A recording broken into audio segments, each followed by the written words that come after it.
Bismillahirrahmanirrahim. Assalamu alaikum friends. How are you? This is Inspector Muhammad Zahoor and I welcome you in this Inspector IR preparation series.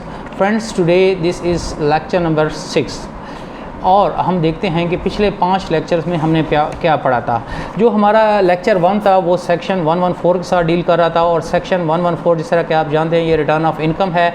और फिर जो lecture 2 था वो section 115 उसमें हमने पढ़ा था ये असल में है the people who are not required to file their return of income.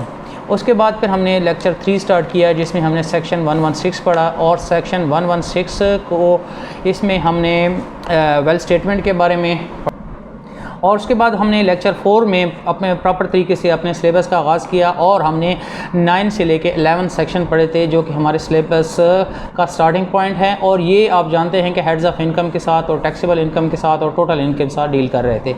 और उसके बाद हमने लेक्चर 5 और 6 ये 2 lecture this is lecture number 7 यानी कि 5 और 6 जो लेक्चर थे वो सेक्शन 12 से रिलेट कर रहे थे। सेक्शन 12 एक लेंथी सेक्शन था जिसको हमने 2 लेक्चर में कवर किया था। उसके बाद आज लेक्चर नंबर 7 है जो कि सेक्शन 13 के साथ डील कर रहा था and in this section we will determine the valuation of perquisite. Perquisite आप जानते हैं कि ये कुछ परसेंट प्रिविलेजेस होते हैं जो कि कुछ एम्प्लॉइज़ को स्पेशल जो है ना हासिल होते हैं जबकि कुछ एम्प्लॉइज़ को ये नहीं होते। ये क्या होती है यानी आपकी सीट के ऊपर या आपकी जो पोस्ट है उसकी नेचर के साथ से ये चेंज हो रहे होते हैं। तो हम देखेंगे कि वैल्यूएशन ऑफ परक्विजिट कैसे करेंगे। थोड़ा सा अगर हम इसको सेक्शन 13 को जो सब सेक्शन 1 है वो असल में हमें ये बताता है कि computation of value of perquisite कि हम किस तरीके से अगर कुछ एम्प्लॉइज़ को परक्विजिट्स मिलते हैं तो उसकी वैल्यूएशन हम कैसे करेंगे ये चीज़ हमने देखनी है। थोड़ा सा इसको ज़रा हम देख लेते हैं। For the purpose of computing of income of an employee for a tax year chargeable to tax under the head salary the value of any perquisite provided by the employer to the employee in that year is included in employee's salary under the section 12 shall be determine in accordance with this section. मतलब ये हुआ कि अगर किसी साल में किसी employee को परक्विजिट्स मिलते हैं तो उन परक्विजिट की वैल्यूएशन हम किसी तरीके से करेंगे जो कि आगे दिया गया है और फिर उस वैल्यूएशन के बाद जितनी भी हमारे पास वैल्यू आएगी वो उस शख्स की जो इनकम फ्रॉम सैलरी होगी जो कि सेक्शन 12 में हमने पढ़ी थी उसमें ऐड हो जाएगी। मिसाल के तौर पर आपकी सैलरी है 12 लाख है उसमें से 3 लाख रुपए की वैल्यूएशन ऑफ परक्विजिट हुई तो 12 लाख जमा 3 लाख 15 लाख आपकी सैलरी कंसिडर होगी। कैसे है हम ज़रा उसमें से देखते हैं। उस तो जो सेक्शन 13 है उसका सब सेक्शन 2 है वो है कि नॉट अप्लाई यानी कि ये असल में हमें बता रहा है कि ये जो सेक्शन है यानी कि वैल्यूएशन ऑफ परक्विजिट ये अगर हम देखते हैं सेक्शन 12 और उसका सब सेक्शन 2 और उसमें से हम जाते हैं मज़ीद क्लास सी और डी में वो उनके ऊपर ये अप्लाई नहीं होगा। देखिए वो अगर आपको याद हो सेक्शन 12 के ये जो सब सेक्शन या क्लासेस थे वो असल में क्या थे एक किस्म के कि आपकी रीपेमेंट थी डायरेक्ट पेमेंट थी। तो डायरेक्ट पेमेंट पे तो पहले ही पता था कि मिसाल के तौर पर आप क्या होते हैं बीमार हो जाते हैं हॉस्पिटल में जाते हैं आपके ऊपर जो बिल आता है आपका एम्प्लॉयर पे कर देता है वो तो डायरेक्ट पेमेंट होती है तो वो तो सीधी सादी ऐड हो जाएगी उसमें वैल्यूएशन की ज़रूरत ही नहीं रहती है। तो ये वही चीज़ है आप इसको ज़रा देख लें लेकिन ये 2 सेक्शन या 2 क्लॉजेस इंक्लूड नहीं होंगे यानी उनके ऊपर ये सेक्शन 13 अप्लाई नहीं होगा। क्लियर। उसके बाद फिर है 12 का सब सेक्शन 3 कि अगर कोई एम्प्लॉयर है वो अपने एम्प्लॉय को कोई व्हीकल देता है और वो व्हीकल जो होती है वो होली या पार्टली फॉर प्राइवेट यूज़ होती है तो डेफिनेटली ये आपको एक फैसिलिटी है जो कि आपके एम्प्लॉयर ने आपको दी है कि आप इस गाड़ी को जो है ना या तो ये है कि टोटली प्राइवेट पर्पज़ के लिए इस्तेमाल कर सकते हैं या फिर इस तरह है कि होली मतलब कुछ पार्टली आप ऑफिशियल पर्पज़ के लिए और पार्शियली आप इसे प्राइवेट पर्पज़ के लिए इस्तेमाल कर सकते हैं। तो इसका जो तरीका है इसके लिए रूल्स जो हैं इनकम टैक्स रूल्स 2002 में प्रॉपर प्रोसीजर अवेलेबल है कि हम कैसे जो है ना इसकी वो करेंगे। इसमें फेयर मार्केट वैल्यू का कंसेप्ट भी आएगा और उसका एक प्रॉपर तरीका है जो कि फ़िलहाल मैं आपको यहाँ नहीं पढ़ा रहा। ठीक है इसके लिए मैं अलग से एक लेक्चर कंडक्ट कर लूँगा। उसके बाद फिर है सब सेक्शन 4 जो कि ओमिटेड है मतलब this is no more part of this law तो हम इसको स्किप करते हैं। अगला है sub section 5 of section 13 services of housekeeper garden driver. देखिए अगर आप कहीं काम कर रहे हैं और आपका एम्प्लॉयर आपको एक ड्राइवर दे देता है या फिर आपको जो है ना चौकीदार दे देता है या आपको गार्डनर दे देता है या कोई घर में काम करने वाला आदमी दे देता है तो इस सूरत में उस शख्स को जितनी भी सैलरी पे करेगा आपका एम्प्लॉयर वो आपकी इनकम के अंदर आपकी सैलरी इनकम के अंदर ऐड हो जाएगी। मिसाल के तौर पर आप मैनेजर हैं एक ऑर्गेनाइजेशन में अब आपकी जो सैलरी है वो है 12 लाख है, और आपको गवर्नमेंट ने एम्प्लॉयर ने आपको एक ड्राइवर दे दिया। अब उस ड्राइवर की जो सैलरी है वो है 20,000 रुपये पर मंथ, तो साल की जो सैलरी बन गई वो बन गई 2,40,000। तो आपकी इनकम जो पहले 12 लाख थी उसमें ये जो 2,40,000 है ये ऐड हो जाएंगे। इस तरीके से आपकी इनकम हो जाएगी 14,40,000 हो जाएगी। लेकिन बाज़ औक़ात ऐसा होता है कि एम्प्लॉयर फिर कुछ थोड़े बहुत कटिंग भी आपसे करता है, यानी कुछ आपसे भी पोर्शन लेता है। फ़र्ज़ कीजिए 5,000 रुपये आपकी सैलरी में से वो डिडक्ट कर रहा था, तो जितनी पेमेंट आपने की है वो अब उसमें से माइनस हो जाएगी। मतलब 12,5 60,000 रुपये आपने चूँकि जो पेमेंट हुई है वो शोफर को या ड्राइवर को वो आपकी सैलरी से गई है वो माइनस हो जाएगी, तो बाकी जो होगी 1,80,000 वो आपकी सैलरी में ऐड हो जाएगी। I think this is clear.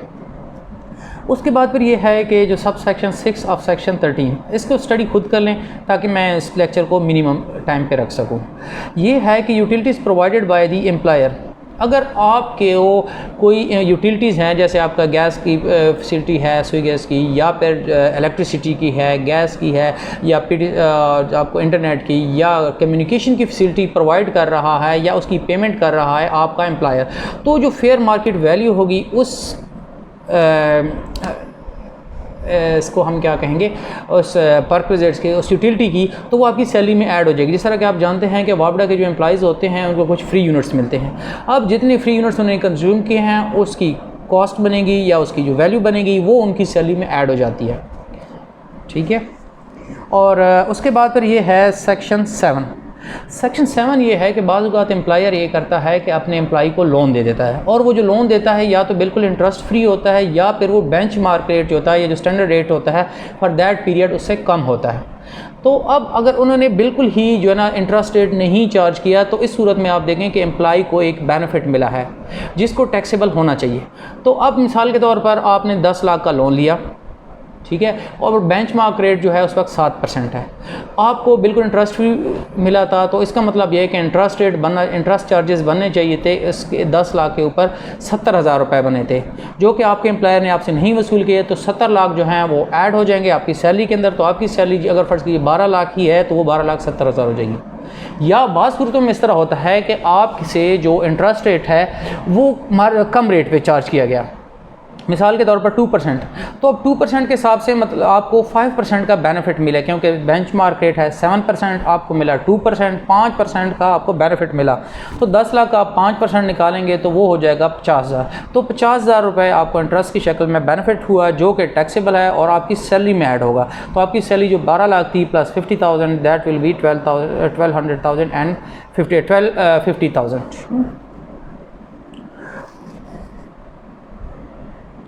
और उसके बाद फिर हाँ, इसमें एक और चीज़ आ जाती है कि कुछ प्रोवाइज़ो आ जाते हैं। प्रोवाइज़ो का मतलब क्या हुआ कि कुछ चीज़ें ऐसी हैं कि अगर ये होंगी तो फिर जो है ना ये जो सब सेक्शन 8 है वो अप्लाई नहीं होगा। अब उसमें से थोड़ा सा देख लेते हैं कि कौन कौन से प्रोवाइज़े हैं कि where an amount chargeable under the head salary is paid to an employee, sorry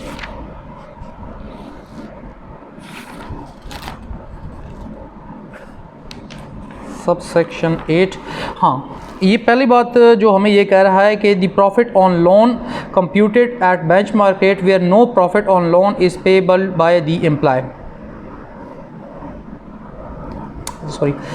provided that this subsection shall not apply to such benefit arising to an employee due to waiver of interest of such employee on his account with the employer। अब बात ये होता है कि employer के पास आपका भी एक अकाउंट होता है, अगर आप अपना इंटरेस्ट जो होता है उस अकाउंट के ऊपर वेव कर देते हैं, छोड़ देते हैं, उसके बाद आपका एम्प्लॉयर जो है जिसने जो आपको लोन दिया है वो भी इंटरेस्ट नहीं चार्ज करता, तो फिर कोई प्रॉब्लम नहीं है, फिर इस सूरत में एडिशन नहीं होगी।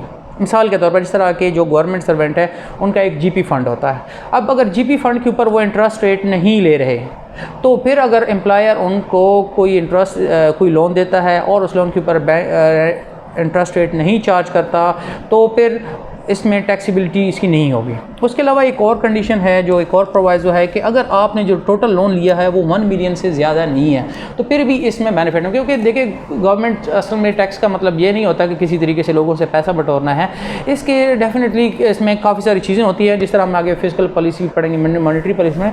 इसमें ये होता है कि गवर्नमेंट की चाहती है चीज़ों को रेगुलेट करना चाहती हैं, लोगों को बेनिफिट चाहती है देना चाहती है, इकनॉमिक एक्टिविटी को बूस्ट करना चाहती है, और लोगों को बेनिफिट देना खुद गवर्नमेंट का भी काम होता है। अगर एम्प्लॉयर ये कर रहा है तो that is very good thing.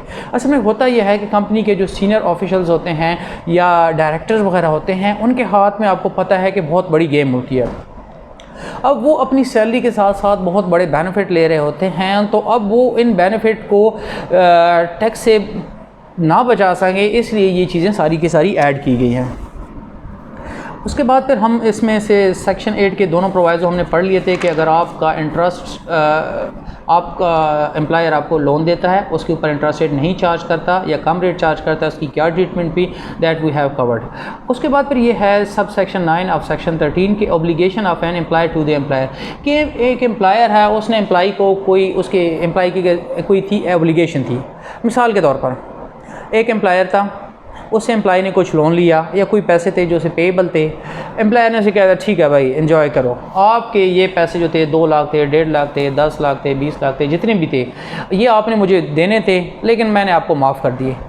अब वो बेशक माफ़ कर सकते हैं, हमें इससे कोई एतराज़ नहीं है, लेकिन उसकी but that would be taxable, और टैक्सेबल होगा सैलरी में। जितना भी उसने वेव ऑफ किया है ऑब्लिगेशन को, वो उसकी सैलरी इनकम में ऐड हो जाएगी। मिसाल के तौर पर आपकी 12 लाख की सैलरी थी और 3 लाख का कर्ज़ आपका माफ़ कर दिया आपके एम्प्लॉयर ने, तो 12 लाख प्लस 3 लाख ये हो जाएगी 15 लाख आपकी इस सूरत में इनकम हो जाएगी। या फिर इसका जो सब सेक्शन 10 है कि आपकी ऑब्लिगेशन थी टू अ थर्ड पर्सन, एक और बंदे की ऑब्लिगेशन, मतलब आपने किसी और बंदे के पैसे पे करने थे और आपका एम्प्लॉयर कहता ठीक है मैं उस बंदे को पैसे पे कर देता हूँ, आपको पे करने की ज़रूरत नहीं है।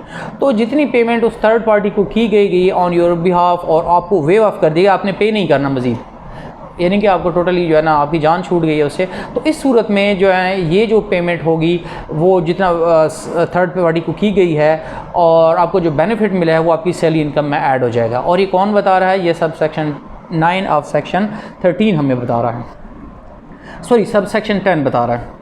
सब सेक्शन 11 ये बता रहा है कि अगर आपको कोई प्रॉपर्टी ट्रांसफ़र होती है या कोई और सर्विसेज प्रोवाइड की गई है, तो जो फेयर मार्केट वैल्यू होगी इस प्रॉपर्टी की या फिर उन सर्विसेज की, वो आपकी इनकम में ऐड होगी। अब फेयर मार्केट वैल्यू, मैं बार बार ये वर्ड इस्तेमाल करूँगा, आप सोच रहे होंगे, कुछ लोग आप में से सोच रहे होंगे कि ये क्या बला है भाई। फेयर मार्केट वैल्यू का मतलब ये है कि मैं आपको एक प्रॉपर्टी दे रहा हूँ, तो वैसे तो टैक्स वाले तो कहेंगे कि भाई जो है ना 5 मरले का प्लॉट है, हम तो इसकी 80,000 कीमत लेंगे। आप कहेंगे नहीं यार ये तो जो है ना मुझे फ्री में मिला है और ये तुम 5 लाख किसी कीमत नहीं बन रही है। अब किसकी बात मानी जाएगी? फेयर मार्केट वैल्यू का मतलब ये है कि भाई अगर जो है ना इस तरह एक ऐसा बंदा हो जिसका उसमें कोई इंटरेस्ट रेट ना हो, उस तरह की मार्केट में प्रॉपर्टी अगर बिकती तो उसकी क्या वैल्यू होती, this is known as fair market value. और सब सेक्शन 12 कि अगर आपको एकोमोडेशन प्रोवाइड की है आपके एम्प्लॉयर ने, अगर एक तरीका तो अच्छा उसकी कैसे कीमत निकालेंगे, उसका फेयर मार्केट वैल्यू अगेन निकालेंगे। और फेयर मार्केट वैल्यू एक तो आसान तरीका ये हो सकता है कि आपको एक बंगला या एक क्वार्टर या एक घर प्रोवाइड किया गया और आपका एम्प्लॉयर उसकी पेमेंट उस शख्स को कर रहा है, वो फ़र्ज़ कीजिए 20,000 पर मंथ है, तो फिर तो बड़ा आसान है, सीधी सादी है, उसमें हम एडिशन कर लेंगे। लेकिन वाज़ ये होता है कि ये जो घर होते हैं ये उस एम्प्लॉयर के ओन्ड होते हैं और वो किसी को पेमेंट नहीं कर रहा होता, तो उसका जो किराया की मद में आपको बेनिफिट मिल रहा है, ये कैसे पता चलाएंगे? Again the fair market value will determine it's value of accommodation. और उसके अलावा सेक्शन 13 ये कह रहा है कि अगर ये जो हमने सेक्शन 3 से लेकर 12 तक वैल्यूएशन ऑफ परक्विजिट के काफ़ी सारे चैप्टर कवर किए हैं, काफ़ी सारी चीज़ें कवर की हैं, अगर इसमें से कोई परक्विजिट है जो इसमें नहीं आ रहा तो फिर उसकी वैल्यूएशन कैसे करेंगे? और ज़ाहिर है एक जितने दुनिया में हज़ारों किस्म के परक्विजिट्स हैं जिनको कम से कम ये थोड़े सेक्शन में कवर करना मुश्किल है, तो अगेन जो है ना फेयर मार्केट वैल्यू की तरफ हम जाएंगे। जितनी फेयर मार्केट वैल्यू बनेगी वो हम सीधा के साधा taxable income under the head salary में उसको ऐड कर लेंगे। आज के लिए इतना काफ़ी है। और साथ मैं आपको ये बताऊं कि प्लीज़ मेरे चैनल को सब्सक्राइब करें और इसको शेयर करें ताकि दूसरे लोगों को भी बेनिफिट हो। आप कंपटीशन से ना घबराएं, कंपटीशन ऑलरेडी बहुत बड़ा है, लेकिन एक फेयर गेम होनी चाहिए, सब लोगों को इक्वल चांस मिलना चाहिए। और इस साथ मुझे आपकी फ़ीडबैक की भी ज़रूरत होती है क्योंकि डायरेक्टली मैं स्टूडेंट्स को नहीं पढ़ा रहा, अब मेरा आपके साथ रब्ता होता है through internet, through YouTube. If you feel any difficulty और if you want to give a feedback और a change in my way of teaching, then please write to me in comments। और मैं आपको अपना नंबर वगैरह भी देने के लिए तैयार हूँ, तो जो है ना उसमें से आप मुझे जब चाहें फीडबैक भी दे सकते हैं और आप मुझसे हेल्प भी ले सकते हैं। आज के लिए इतना काफ़ी है। ओके, अल्लाह हाफ़िज़।